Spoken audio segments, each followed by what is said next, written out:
As we're approaching the second day, the end of the second day for the 27th meeting of the European Society of Thoracic Surgeons, I have the honor to have together with me Professor Gilbert Massard, the President of the European Society. And of course, welcome, first of all. Thank you. Thank you very much for this interview. And we know that you really had and did very hard work with the program committee and all the committees of the Society to organize this event, a highly educational event with many people attending. Just tell us a few words. What can someone expect if they are here? That is an excellent question, and I thank you for asking it. I think you were a little bit reductive saying that it is a big education event. It is true that our society puts emphasis on education, but the main goal actually of such a meeting is also to communicate on science. And the main part of the program is a scientific program. That means that our members send in their scientific work in the format of abstracts.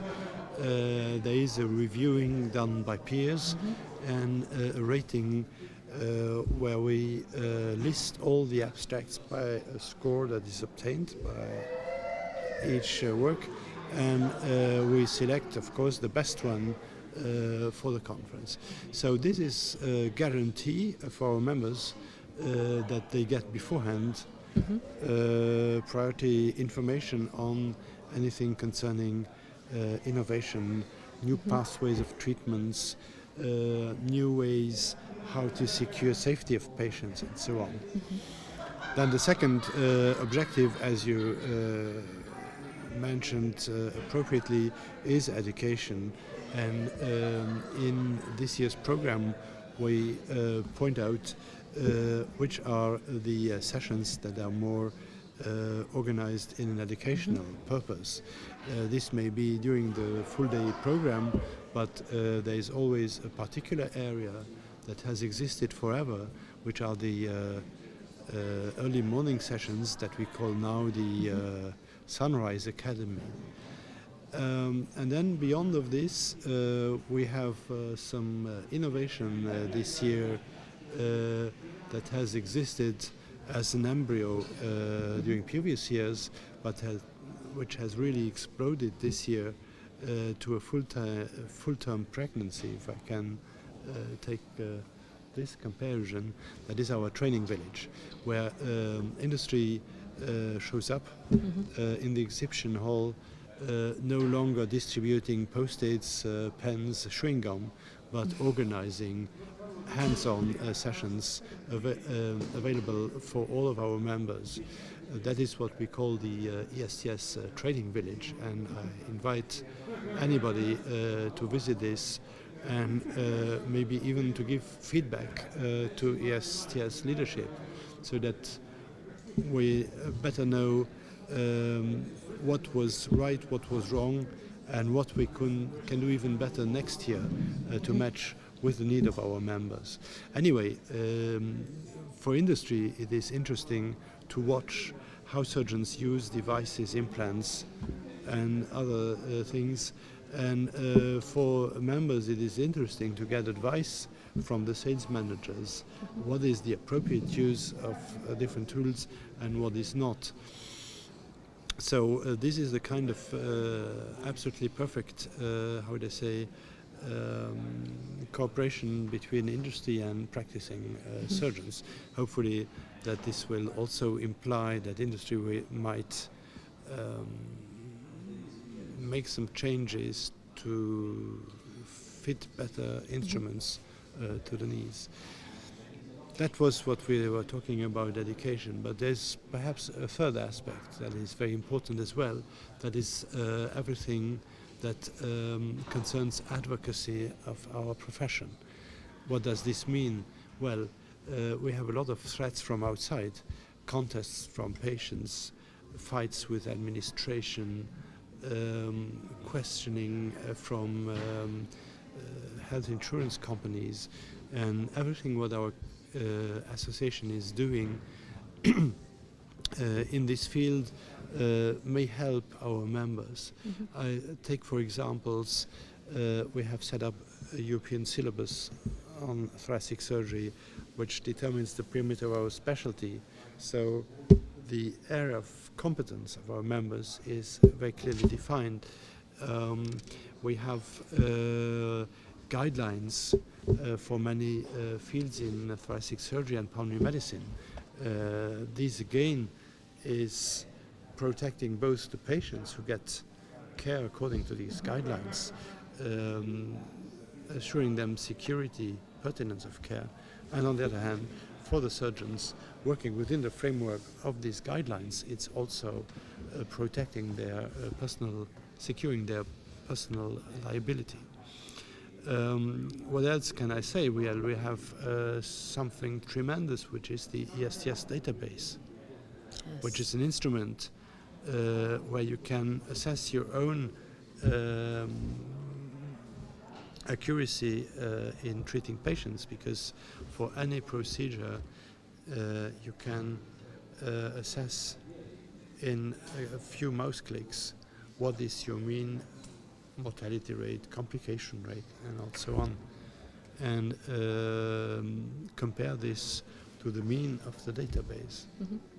So these are some examples how actually we try to improve the fit of what is offered to the needs of practicing surgeons.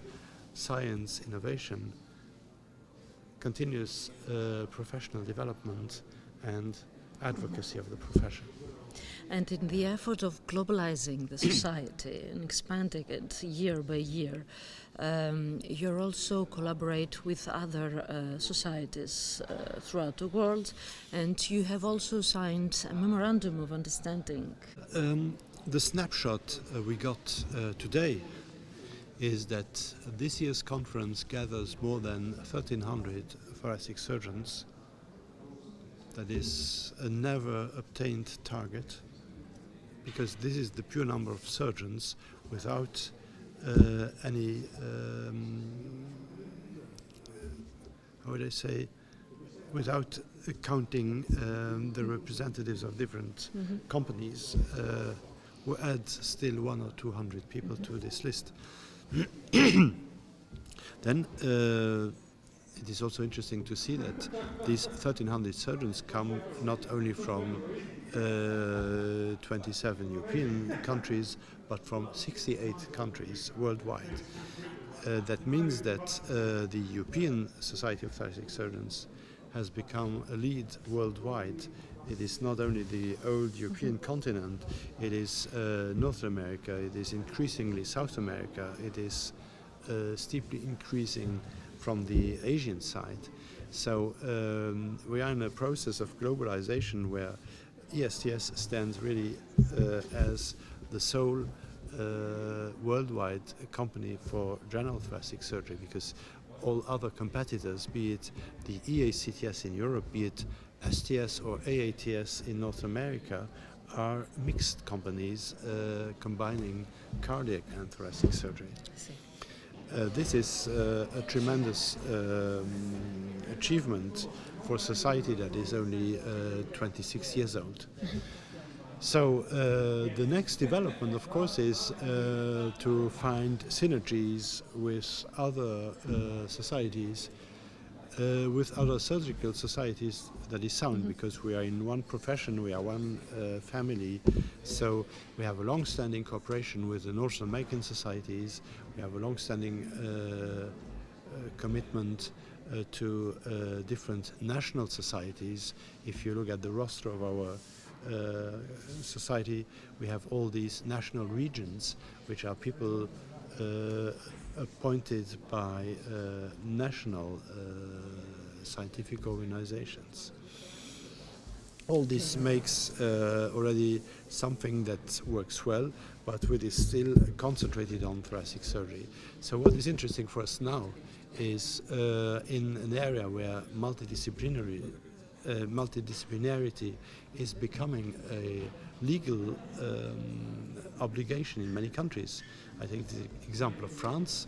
You cannot treat any longer a patient with cancer without presenting him to a multidisciplinary tumor board with presence of a medical oncologist, a pulmonary physician, a radiation oncologist, and maybe a pathologist, a radiologist, and so on. That means that for the upcoming generations, it will no longer be possible to just sit in his or her office and deciding on its own what will happen to a given patient. So we have to follow or to precede even this kind of evolution and develop agreements, synergies with appropriate European societies. And as such, I think the most sound cooperation for a thoracic surgeon is cooperation with a pulmonary physician. Yeah. You agree? And so we are very happy that we came to an agreement with the European Respiratory Society, which is, well, representative of the European pulmonary medicine, but above all, the world's largest society for pulmonary medicine that exists. The pending conference in Madrid, end of September, is expecting something like 23,000 delegates from worldwide. So to have the privilege of signing a memorandum of understanding with this society is something that is absolutely fantastic, an absolutely fantastic opportunity. Why? Because first of all, we are the smaller brother in this kind of family, but on the other hand, injecting something like 1,500 thoracic surgeons into a respiratory society is a fantastic opportunity for us as surgeons to communicate with pulmonary physicians and to influence also a little bit their thinking and their decision making. On the other hand, for this minority of thoracic surgeons, having contact with all the subspecialties of pulmonary medicine will increase our own professional development, being able in one conference to learn about oncology, to learn about respiratory failure, about intensive care in respiratory medicine, respiratory infections, pulmonary hypertension, sleep medicine. All these areas are crossing with our daily practice, and for our members, this alone would be a unique opportunity. But beyond all this, the European Respiratory Society is insisting on the fact that we develop common projects, be it guidelines, be it research seminars, be it writing monographs on different topics, be it common educational projects. I just remind you that we had a very successful joint course on lung cancer in February this year.